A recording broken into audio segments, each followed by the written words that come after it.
Assalamualaikum warahmatullahi wabarakatuh. Hamdan wa syukran lillah wassalatu wassalamu ala rasulillah la khala wa la quwata illa billah amma ba'd. Sobat Hima TV berbahagia sekali pada kesempatan malam hari ini kembali kita bersama atau bergabung dalam ngaji online Kitab Fathur Rabbani untuk kesempatan Ahad 15 Mei 2022 bersama guru mulia kita Buya Syakur Yasin MA, pengasuh Pondok Pesantren Cadang Pinggan Indramayu. Marilah kita bersyukur kepada Allah Subhanahu wa taala atas nikmat ini. Salam serta salam semoga juga tetap tercurah limpahkan kepada junjungan kita Nabi besar Muhammad sallallahu alaihi wasallam, juga untuk keluarga dan sahabat-sahabat beliau. Acara ini saya langsungkan dari Komplek Pendidikan Pondok Pesantren Cadang Pinggan, dan Sobat Hima TV juga bisa mengikuti acara ini melalui kanal YouTube KH Buya Syakur Yasin MA. Dan saat ini Pondok Pesantren Cadang Pinggan sudah menerima peserta didik baru untuk tingkat Madrasah Sanawiyah atau MTS, Madrasah Aliyah atau MA, dan juga Sekolah Menengah Kejuruan atau SMK. Dan pendaftarannya saat ini masih secara online. Untuk link pendaftarannya bisa dilihat dalam running text yang ada di layar YouTube. Baik, Sobat Hima TV, kita langsung bergabung dengan guru mulia kita Buya Syakur Yasin MA untuk mulai kajian kali ini dalam kajian Kitab Fathur Rabbani untuk Ahad 15 Mei 2022. Kepada Buya dipersilahkan. Baik, Assalamualaikum warahmatullahi wabarakatuh. Waalaikumsalam warahmatullahi wabarakatuh. Bismillah, tawakkaltu ala Allah, la hawla wa la quwwata illa billah. Asyhadu an la ilaha illallah wa asyhadu anna Muhammadar Rasulullah. Allahumma salli ala sayyidina Muhammadin wa ala alihi wa sahabatihi ajma'in, amma ba'd. Malam ini merupakan pengajian perdana setelah kita libur panjang 1 bulan puasa, ditambah setengah bulan ya setelah Lebaran. Kita lanjutkan pada halaman 240 kitab yang cetakan ini, alinea yang kedua, yaitu setelah laisa kamitslihi syai'un wa huwas samiul basir. Bismillahirrahmanirrahim. Idribil amthala linnas. Berikanlah contoh dan keteladanan yang baik kepada manusia ini. Jadi silakan berdakwah dengan cara memberikan contoh keteladanan yang baik kepada masyarakat. Bukan hanya sekedar berretorika di atas mimbar, bukan hanya berkoar-koar, apalagi mempertunjukkan pertengkaran dan permusuhan melalui media sosial ataupun melalui tindakan-tindakan kekerasan yang vulgar. Tidak seperti itu, tidak, tapi dengan memberikan contoh dan keteladanan yang baik. Artinya dengan logika sederhana, berdakwah itu adalah dengan kebaikan-kebaikan. Ya, ngasih makan orang yang lapar, mendidik orang yang bodoh, ya, membantu anak-anak kita yang cerdas supaya bisa sekolah dan sebagainya. Itulah jalan menuju sorga. Bukan mukuli orang dengan membunuh orang yang tidak berdosa. Dengan logika sederhana saja. Nah itu. Jadi yang penting adalah idribil amthala linnas. Berilah percontohan yang baik dengan perbuatanmu sendiri. Utlubu minhul faham anhu. Dan mintalah kepada mereka, ajarilah mereka, jelaskan kepada mereka sampai mereka paham tentang Tuhan mereka. Yang selama ini umat Islam dalam sejarah peradabannya itu tidak pernah memberikan penjelasan uraian yang membuat orang paham tentang Tuhannya. Persepsi Tuhan yang mereka lakukan sepanjang sejarah selalu berbeda dan bahkan menimbulkan pertempuran, saling bunuh-membunuh antar mereka. Jadi Tuhan yang seperti mana yang sebenarnya? Masing-masing punya deskripsi ketuhanan yang berbeda. Antara ahli sunnah, antara syiah, mu'tazilah, jabariyah, qadariyah, dan banyak sekali.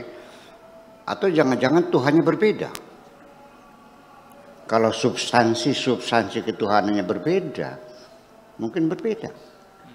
Nah, sampai sekarang persoalan ketuhanan masih dalam persengketaan yang tidak pernah dikompromikan. Dan bahkan sampai terjadi pembunuhan-pembunuhan. Kaum rasionalis Mu'tazilah itu 10.000 yang mati menjadi korban. Iya, hanya karena persoalan apakah kitab suci Al-Quran itu makhluk atau bukan makhluk. Korbannya sangat banyak sekali. Dan sampai sekarang ketika penyebutan ada di mana kitab-kitab yang kita baca ketika menyebutkan quote ya pendapat Mu'tazilah, menurut Mu'tazilah itu tanda kutip semoga Tuhan melaknati mereka. Apakah artinya semacam itu? Dan itu diajarkan kepada anak-anak kita. Nah, ini perlu kita pertimbangkan sekali lagi bahwa kenapa kita mengajarkan anak-anak kita kebencian seperti itu. Dan ini bukan akibat kemarin sampai akibat 1000 tahun yang lalu. Dan sampai sekarang kebencian itu masih terus dirawat dalam kita. Maaf saja saya berbicara apa adanya, memang seharusnya begitu. Ya, yang tujuannya bagaimanapun saya tidak akan menyalahkan siapapun ya, karena saya ada di tengah-tengah dan semuanya saya hormati. Utlubu minhu tibatal qulubi ma'hu, dan ajarlah ajaklah mereka untuk tetap merawat kebaikan hati mereka bersama Tuhan mereka. Jangan pernah ada dugaan buruk kepada Tuhan mereka. Selalulah berdugaan yang baik kepada Allah Subhanahu wa Ta'ala. Ya, begini aja dah. Setiap kita mendapat musibah berkeluh kesah ya. Terus cerita sama teman-teman kan. Ya, tentang kesusahan kita ya, Profesor Han ya, begitu. Dalam aturannya, ketika kita menceritakan keluh kesah kita kepada siapapun, karena kita menerima ketentuan Tuhan yang tidak sesuai dengan keinginan kita, itu sama dengan komplain kepada Tuhan. Ya, karena ketika ketok palu hakim, dikenakan pasal sekian-sekian, dan Anda dihukum penjara selama 5 tahun. Ditanya, naik banding, menyangkal, dia bilang, aku tidak menerimakan dengan putusan semacam ini. Lepas sepatu dilemparkan ke muka hakim, ketok palu 50 tahun hukumannya sekalian. Ya itulah kira-kira. Jadi artinya ketika kita berkeluh kesah, sebelum di akhirat siksaan itu sudah dilipat gandakan ketika berkeluh kesah. Setiap kita menerima kesulitan dan berkeluh kesah, kesulitan itu semakin menjadi besar bagi kita. Ya, kita memperbesar sendiri. Penderitaan kita semakin berat. Ya, sampai nggak bisa tidur, bahkan sampai kadang-kadang kita bunuh diri kok. Disuruh siapa? Jadi kita dalam beragama ya kepada Tuhan ya berbaik sangka sajalah. Mungkin aku tidak dikabulkan untuk memperoleh ini. Mungkin waktunya belum tepat. Mungkin Tuhan menangguhkan permohonanku, mencari momentum yang lebih tepat. Atau mungkin Tuhan akan memberikan kepadaku yang lebih baik. Ya kenapa kita tidak berbaik sangka kepada Tuhan seperti itu? Percayalah ketika Anda sudah berbaik sangka bertuhan, Anda akan selalu merasa nyaman dalam hidup ini. Bahkan sesungguhnya yang menyebabkan penderitaan kita adalah dapat dipastikan adalah karena dugaan buruk kita kepada Tuhan. Itu aja persoalan. Ya, setuju nggak kira-kira? Setuju. Iya. Jadi akhirnya hidup ini nggak enak terus, hidupnya mana enaknya gitu. Jadi utlubu minhu tibatal qulub ma'hu. Fa innaha yuwassi'u tibatal qulubi 'ala man yasha. Karena Allah juga akan memberikan kelapangan dada seseorang. Ya. Akan memberikan kelapangan dada seseorang kepada siapapun, 'ala man yasha. Yukthiru arzaqul qulub, liman yasha. Allah juga akan memberikan anugerah yang sangat banyak sekali kepada hati kita, kepada siapapun yang dikehendaki. Al-wahidu min haula'il qaum yasa qalbahu al-samawati wal ard. Salah seorang di antara mereka yang mendapat anugerah keluasan hati itu, maka luasnya hati mereka itu dapat menampung seluruh penduduk langit dan bumi. Luasan hati seseorang yang dikehendaki Tuhan, luasnya bisa menampung seluruh penduduk langit dan bumi. Dan Tuhan mengatakan bahwa langit yang sedemikian luasnya adalah sempit bagiku. Aku merasa lega dan merasa nyaman berada di rumahku yang ada di dalam hati orang yang beriman. Ya. Jadi hati orang beriman itu lebih luas dari langit dan bumi. Ya, artinya sehari-hari kita melihat mungkin orang itu tidak punya apa-apa. Mungkin rumahnya gubuk dibandingkan dengan orang yang tinggal di rumah gedong, yang mobilnya BMW, sedangkan dia tidak hanya punya sepeda. Siapa yang lebih bahagia? Belum tentu yang hartanya berlimpah ruah. Ternyata dia tidak punya apa-apa, tapi makannya lahap, tidurnya lelap, badannya sehat, rezekinya lancar. Semua orang sekitarnya merindukan akan kehadirannya. Iya kan? Nah, itulah persoalannya. Jadi ini juga kita jangan salah paham. Selama ini mungkin engkau salah tujuan. Di dunia engkau hanya bertujuan mencari harta, bukan mencari kebahagiaan. Maka yang kau temukan adalah harta, bukan kebahagiaan. Silakan hartamu berlimpah ruah, tapi dapat dipastikan tidak akan ada waktu engkau untuk menikmati hartamu itu. Ya, bahkan hartamu menjadi beban penderitaan atas dirimu sendiri. Memangnya orang yang hartanya banyak tidurnya lelap? Enggak. Iya, dia akan merasa mengkhawatirkan hartanya. Jadi artinya bukan dia menunggangi harta, tapi harta yang menunggangi dia. Dia bukan menguasai harta, tapi harta yang menguasai dirinya, menyebabkan dia putus silaturahmi dengan teman dan handai taulan, yang menyebabkan dia tidur tidak pernah lelap, ya, waktu tidur juga tidak pernah cukup, ya, sampai makan pun tidak bisa dikunyah, langsung ditelan, ya, karena jam 7 take off. Apa artinya kita punya harta banyak tapi tidak bisa menikmatinya? Ya, yang menikmati siapa? Orang lain. Enggak usah menceritakan orang lain lah. Mobil saya ada berapa? Ada 7. Iya, satu mobil joknya 4 dah. Jadi berapa joknya tuh? Yang saya duduki berapa? Yang lain yang menduduki siapa? Tetap saja. Berapapun mobilmu, kamu duduk hanya di dalam satu jok. Berapapun banyak yang kau punya padi, segudang, selumbung, yang kau makan berapa ton sehari? Iya, hanya 200 gram kok, tidak lebih. Itu dengan lauknya ya, gram tuh. Nasinya paling 100 gram. Tidak lebih, ya. Kebutuhan hidup kita ini tidak banyak, saudara. Tidak banyak. Kebutuhan-kebutuhan yang esensial itu enggak banyak kok. Iya, tapi yang banyak adalah keserakahanmu. Ya, ya, sok dihitung baju berapa kau punya setiap tahun belinya, berapa harganya, rumah berapa, nggak akan banyak. Dan semua apapun yang kau miliki akan selesai, akan berakhir, dan akan kau kembalikan kepada Tuhanmu. Engkau kembali dengan telanjang dan tidak membawa apapun. Sampai kain kafanmu pun nggak ada kantongnya kok.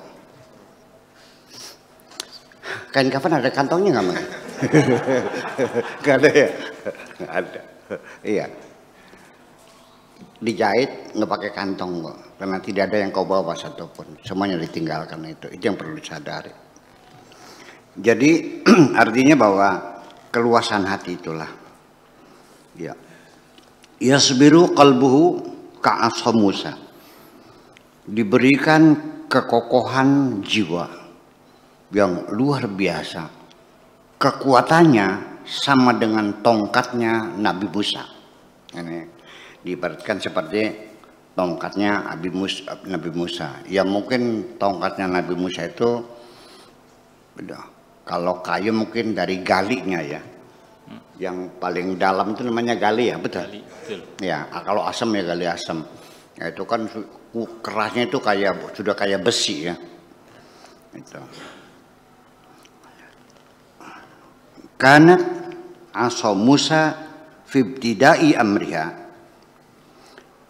ya, hikmatun, bahwa tongkat Nabi Musa pada awalnya ya adalah hanyalah merupakan hikmah, kebijaksanaan, ya, kearifan, sorot kudratan, lalu kemudian menjadi satu kekuatan. Awalnya adalah merupakan kebijaksanaan, lalu akhirnya menjadi satu kekuatan. Karena tahmilu zadahu, yang biasa dipakai oleh Nabi Musa untuk menggendong bekalnya, pakai tongkat itu. Ya, zaman dulu kalau bawa bekal kan di tongkat, dipikul. Kalau kita di Indonesia pakai salang ya, pikulan. Iya. Kalau orang di India, di Arab, biasanya ditaruh di kepala, menggendong tuh. Ya, di Yaman gitu, di India itu kan kalau orang yang kerja bikin batu bata gitu tuh, mereka kan manggul apa namanya, tanahnya itu kan bukan di pundak tapi di kepala sih. Ya, cuman kepalanya dikasih kain sorban lah biar tidak sakit di kepalanya. Gitu. Kemudian idza lam yaqdir ala hamlihi, ketika dia tidak mampu memikulnya, dia gunakan tongkat itu. Wa yarkabuha idza ajaza anil masyi, dan juga tongkat itu dijadikan tetekan untuk menyanggah ketika dia berjalan. Wa tadfa'u anhul adza, dan juga tongkat itu juga untuk dipakai untuk menyingkirkan apa saja yang merintang di jalannya. Apakah paku, apakah ulat dan sebagainya. Wa huwa qa'idun wa na'imun, sekalipun dia sedang dalam keadaan duduk, dalam keadaan tertidur. Betul semilu lahu thimaran min kulli jins, dan tongkat itu sendiri juga bisa menghasilkan berbagai macam buah-buahan segala macam. Wa tadhallu alaihi idza qa'ada, ketika duduk juga dipakai buat menyanggah badan tubuhnya.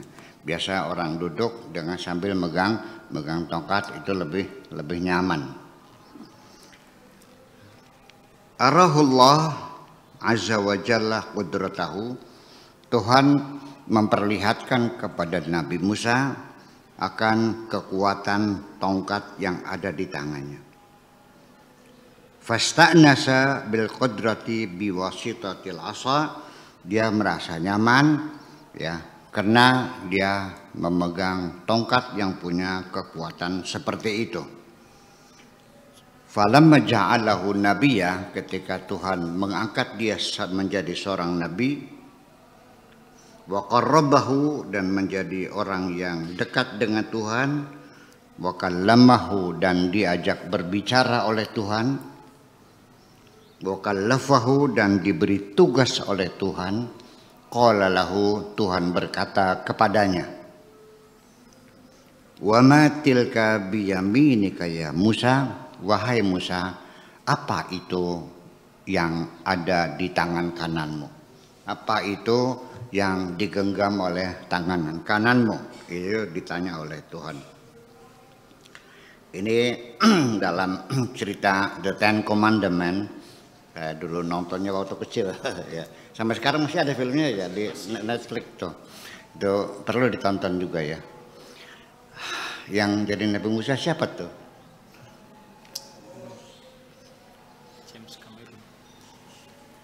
Apa sih namanya tuh? Lupa saya. Ya, yang film lama tuh ya. Wa matilka biyaminika ya Musa qala hiya asaya.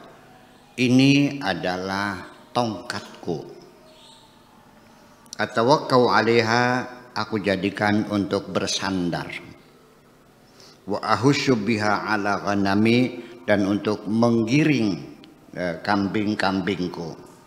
Karena dia menggembala kambing. Waliya fiha ma'arib ukhra, dan juga untuk keperluan-keperluan yang lainnya. Untuk bersandar, untuk tertekan, untuk menggiring kambing, dan juga keperluan-keperluan yang lainnya. Faqala lahu, lalu Tuhan berkata kepadanya, alqiha, lemparkanlah tongkatmu itu. Ya Musa, wahai Musa, fa'alqaha. Kemudian Nabi Musa pun melemparkan tongkatnya itu. Fasarat hayyatan azimatan, tiba-tiba menjadi ular besar. Faharaba minha, akhirnya Nabi Musa lari dari ular besar itu. Faqala lahu, lalu Tuhan berkata kepadanya, al-haqqu azza wa jalla, khudha, ambillah tongkatmu itu, wala takhaf, enggak usah takut, sanu'iduha, akan kami kembalikan menjadi tongkat lagi. Atau kata ayat ini kalau dilanjutkan, sanu'iduha siratahal ula. Ini dipotong sampai situ. Ini artinya bahwa kita mulai saja dulu dengan kebaikan hati kita. Nanti juga kebaikan hati akan menjadi kekuatan yang luar biasa. Sebetulnya kekuatan manusia bukan pada ototnya, tapi ada kekuatan hatinya. Orang-orang yang berhasil bukan orang-orang yang perkasa. Memang pada zaman primitif yang menjadi pemimpin kepala suku itu biasanya yang otot kawat balung besi, yang ahli perang bunuh. Tapi sekarang sudah tidak lagi. Iya, yang dipakai yang punya otak, bukan yang punya otot. Betul nggak kira-kira? Iya, iya. Disitulah menjadi persoalan bahwa ini sekali lagi. Jadi pada akhirnya satu hal yang kita perlu cermati bersama. Yuk kita merenung sebentar. Cara kita untuk mengajak orang pada kebenaran harus dengan cara yang benar. Mengajak orang pada kebaikan harus dengan cara yang baik. Betul nggak Pak? Nah iya, kalau mengajak kepada orang kebenaran dengan cara yang nggak benar, ya pasti tidak akan benar. Mengajak orang kepada kebaikan dengan cara yang tidak baik, ya pasti dipastikan tidak akan baik hasilnya. Oleh karena itu, mulailah segala sesuatu dari diri kita sendiri, dan Tuhan akan berjanji akan memberikan kekuatan kepada kita. Amin ya rabbal alamin. Saja. Assalamualaikum warahmatullahi wabarakatuh. Waalaikumsalam warahmatullahi wabarakatuh. Menarik sekali apa yang beliau sampaikan pada hari ini di kesempatan Kamis, Ahad 15 Mei 2022 pada kajian kitab Fathur Rabbani. Di antaranya yang saya tangkap adalah keteladanan baik adalah sebuah nilai yang tertinggi yang bisa dilakukan oleh siapapun di tengah-tengah kehidupan ini. Di antaranya, jangan pernah menebar kebencian kepada siapapun dan kepada kelompok apapun. Kenyamanan hidup itu untuk bagaimana atau terletak bagaimana kita menerima ketentuan Tuhan. Carilah kebahagiaan, bukan mencari harta. Itulah catatan yang dapat saya sadur dari apa yang beliau sampaikan pada kesempatan malam hari ini.